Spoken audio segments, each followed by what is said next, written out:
시청자 여러분 안녕하십니까? 10월 20일 금요일 RK9 뉴스입니다. LA 다저스가 29년 만에 남가주 야구 팬들의 월드시리즈 갈증을 시원하게 해소시켜줬습니다. 하지만 이 역사적인 자리에 류현진 선수가 없어서 굉장히 아쉬웠는데요. 어쨌든 오는 24일 다저 스타디움에서 펼쳐지는 월드시리즈 1차전 응원하겠습니다. 오늘 첫 소식은 이민 관련 소식입니다. 트럼프 행정부가 민주당의 드림 법안과 연방 예산안 빅딜 시도에 협상 용의를 밝히고 나서 100만 드리머들의 운명이 걸린 드림 법안이 다음 달과 12월에 판가름 날 걸로 보입니다. 구글과 페이스북, 마이크로소프트 등 첨단 분야 대기업 20여 곳이 드리머 보호 법안의 성사를 위한 대규모 로비 캠페인에 돌입했습니다. 김윤재 기자가 보도합니다. 다카 수혜자들을 포함해 드리머 100만 명 이상에게 합법 신분을 부여하는 드림 법안 등 드리머 보호 법안이 11월과 12월에 연방의회에서 운명을 결정짓게 될 것으로 예상됩니다. 민주당이 드림 법안을 12월 8일 이전에 반드시 통과시켜야 연방기관 폐쇄를 모면할 수 있는 연방 예산안과 함께 가결시키려 이민 빅딜, 예산 빅딜을 시도할 것으로 알려진 가운데 트럼프 행정부도 협상 용의를 밝히고 나섰습니다. 제프 샌처스 연방 법무장관은 도널드 트럼프 대통령과 법무부는 연방의회와 다카 해결책을 논의할 의지를 열어놓고 있다고 밝혔습니다. 샌처스 법무장관은 다카 소외자들에게 몇 가지 국경안전 강화 조치만으로 합법 신분을 부여할 수 없다면서도 미국민들을 보호하고 불법 이민을 억제시킬 조치들은 포함시킬 필요가 있다고 강조했습니다. 샌처스 법무장관의 언급은 트럼프 백악관이 다카 드리머들에게 합법 신분을 부여하는 대가로 요구한 70가지 이민 원칙을 전부 포함시켜야 한다고 고집하기보다는 연방의회와 주고받기 협상에 나설 의사를 내비친 것으로 해석됩니다. 이에 따라 12월 8일 이전에 반드시 통과시켜야 하는 연방 예산안을 심의하게 될 11월과 12월에 드리머 보호 법안도 함께 협상을 벌이게 될 것으로 예상됩니다. 그럴 경우 백악관과 연방의회 공화민주 양당 지도부 사이에서 70가지 요구 조건들 가운데 반드시 포함시킬 조치들부터 결정하는 협상을 벌이게 될 것으로 보입니다. 그리고 드리머들에게 단지 합법 신분만 부여하게 될지 10년 대기 후에는 영주권을 취득하고 15년 후에는 미국 시민권까지 허용하는 방안을 선택하게 될지도 결정하게 될 것으로 전해졌습니다. 이 같은 정치권 움직임에 대해 구글과 페이스북, 마이크로소프트, 인텔, 우버 등 첨단 분야 대기업 20여 곳이 합동으로 드리머 보호 법안을 올해 안에 관철하기 위해 전방위 로비 캠페인에 나서기로 했다고 로이터 통신이 보도했습니다. 이들 그룹은 포춘 선정 탑 25 대기업들 가운데 거의 대다수인 72%나 다카 수혜자들을 고용하고 있다면서 드리머들을 반드시 미국의 인재로 보호해야 한다고 강조하고 11월과 12월 연방의원들을 상대로 전방위 로비를 펼치게 될 것이라고 로이터 통신은 전했습니다. RKTV 뉴스 김윤재입니다. 예산 결의안이 연방 상원에서 통과돼 초대형 감세와 세제 개혁 법안을 추진하기 위한 첫 발을 내딛고 있습니다. 다음 달 초에 공화당의 감세와 세제 개혁 법안이 공식 상정되면 올 연말 치열한 감세 논쟁을 벌이게 될 걸로 보입니다. 관련 내용 이황 기자입니다. 사상 최대의 감세와 세제 개혁을 추구하고 있는 도널드 트럼프 대통령과 공화당 의회가 첫 발을 내딛는 데 성공했습니다.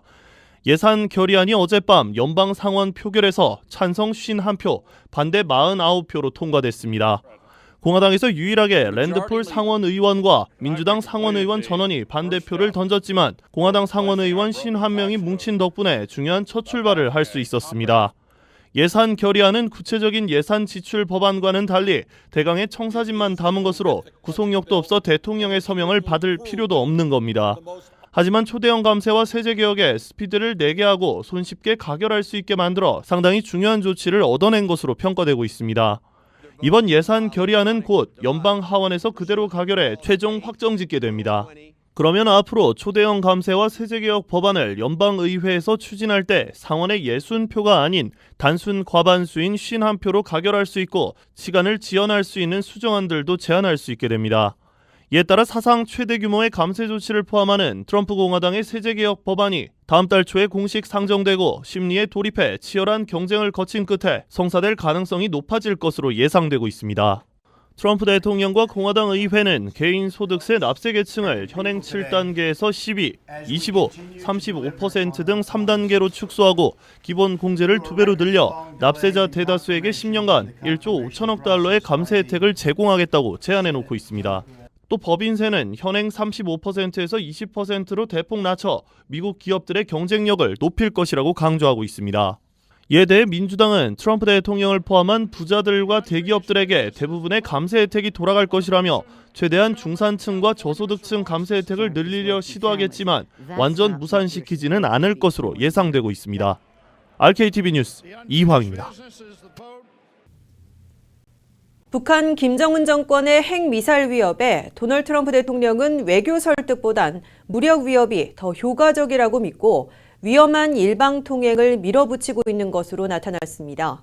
트럼프 대통령은 김정은 정권의 핵미사일 도전에 대해선 선전포고와도 같은 말폭탄을 쏟아내는 것은 물론 항공모함, 강습전단, 핵잠수함, 그리고 특수부대 등 전략 자산들을 한반도에 출동시켜서 마치 군사 옵션을 실행 연습하는 듯한 태세를 보여주고 있습니다. 워싱턴에서 한면택 특파원이 보도합니다. 도널드 트럼프 대통령은 북한 김정은 정권이 조용히 있으면 비기적 침묵하고 있으나 핵미사일 질주에 대해서는 말폭탄은 물론이고 전략 자산을 한반도에 총출동시키는 무력 시위로 맞대응하고 있습니다. 도널드 트럼프 대통령은 그간 화형과 분노, 북한의 완전한 파괴, 폭풍전의 고요, 25년간의 외교 실패, 단 한 가지만 작동이라는 등 마치 선전포고하는 듯한 용어를 꺼리낌 없이 사용하고 정말로 전쟁할지 모른다는 공포를 안겨주는 미치광이 전략을 펴고 있다는 소리를 듣고 있습니다. 트럼프 대통령은 북한의 도전을 포함한 국제 문제를 다루는 데 있어서는 외교보다는 무력이 힘이고 따라서 외교 설득 대신에 무력 위협이 더 효과적으로 믿고 있기 때문에 이 같은 강공책을 펴고 있는 것으로 워싱턴 포스트와 뉴욕타임스 등 주요 언론들은 분석하고 있습니다.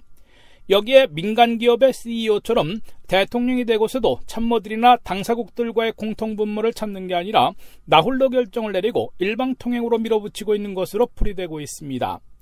실제로 트럼프 대통령은 참모들과 예산 편성에서부터 적극 반영해 해병대장 출신 제임스 매티스 국방장관과 존 켈리 백악관 비서실장 그리고 현역 육군 중장인 허버트 맥메스터 국가안보 보좌관을 가장 가까이 두고 있습니다. 대신 국무장관에는 외교 경험이 전무하고 엔지니어 출신 엑슨모빌 CEO인 렉서 틸러슨을 기용하고서는 국무부 예산을 37%나 삭감했습니다.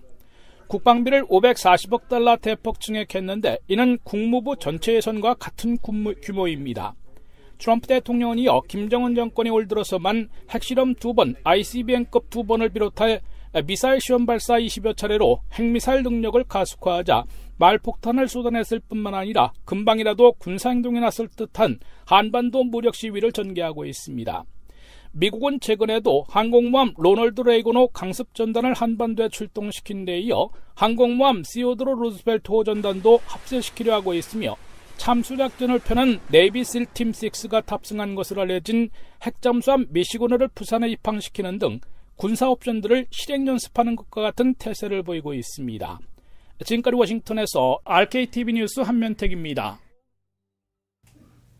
최선희 북한 외무성 북아메리카 국장은 오늘 핵무기를 대상으로 한 협상을 벌이지 않을 것이며 미국은 북한의 핵 지위를 받아들여야 한다고 강조했습니다. 최 국장은 러시아 모스크바에서 열린 국제 핵 비확산 회의에서 북한 외무성 산하 미국 연구소 소장 직함으로 동북아 안보 세션의 발표자로 나서 미국이 핵을 가진 조선과 공존할 준비가 돼 있지 않는 한 조선의 핵무기는 협상 대상이 될 수 없다고 말했습니다. 최선희 국장은 조선은 미국의 지속적인 위협 속에 살고 있으며 최근에도 미국 항모와 전략 폭격기가 참가한 유례없는 핵훈련이 실시됐다면서 우리에게 이는 죽느냐 사느냐의 문제이며 현 상황은 미국의 가능한 공격을 억제하기 위해 핵무기가 필요하다는 우리의 생각을 더욱 굳히고 있다고 주장했습니다. 최 국장은 그러면서 김정은 노동당 위원장은 불에는 불로 대응할 것이라는 입장을 밝혔다며 미국의 핵 공격에 핵무기로 대응할 것이라고도 경고했습니다. 그는 조선은 핵무기와 탄도미사일을 보유하고 있지만 우리를 위협하지 않는 한 이를 사용하지 않을 것이라면서 핵무기는 지속적인 미국의 대조선 핵 위협으로부터 조국을 보호하기 위한 것이라고 언급했습니다. 다음 소식입니다. 펠리페 6세 스페인 국왕은 오늘 카탈루냐 자치정부의 분리독립 움직임에 대해 용인할 수 없는 분리독립 시도로 규정하고 현상 유지를 촉구했습니다. 펠리페 국왕은 오비에도에서 열린 아스투리아스 공주상 시상식에서 이례적으로 감성에 호소하는 연설을 통해 스페인이 군사 독재와 같은 과거의 실수들을 함께 극복해왔다는 점을 강조하면서 우리는 함께 이뤄온 것들을 포기하고 싶지 않다고 말했습니다.